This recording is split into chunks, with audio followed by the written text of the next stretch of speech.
Il est battu par les flots mais ne sombre pas. Et cette devise correspond tout à fait à l'état d'esprit des Parisiens aujourd'hui qui fut un dimanche pas comme les autres, un dimanche empreint d'émotion et de recueillement pour rendre hommage aux 130 personnes qui ont perdu la vie ce 13 novembre 2015. Des paroles de Parisiens qui ont été recueillies pendant cette journée par Anaïs Anken, Nicole Bappel, Pierre-Julien Kiers et Gilles Bezou, qui ont même assisté à un lâcher de ballon dans le ciel de Paris devant la mairie du 11e arrondissement. Un lâcher de ballon pour laisser la tristesse s'envoler. Plutôt que de grands discours, les familles de victimes ont choisi de colorer le ciel pour honorer leurs proches. La fin d'une journée de commémoration qui a débuté ce matin au Stade de France. Riverains et rescapés se sont réunis pour rendre hommage à la première victime des terroristes. À la mémoire de Manuel Diaz et en respect aux nombreux blessés et victimes du terrorisme. Là, le ciel pleure un peu, mais tout le monde pleure un peu dans son cœur aujourd'hui. Et puis après, la vie reprendra.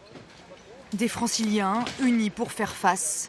Devant les terrasses des cafés ou aux abords du Bataclan. Partout, le même recueillement.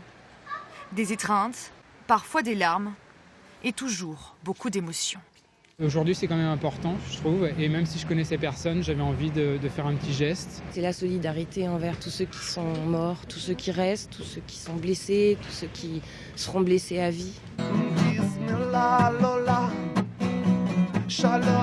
Lola, c'est la plus jeune victime. C'est pour elle et pour tous les autres, parce que chacun a sa petite histoire. Autant d'histoires dont les Parisiens veulent se souvenir aujourd'hui, mais aussi demain. Ils étaient quelques centaines rassemblés devant la mairie du 11e arrondissement ce midi.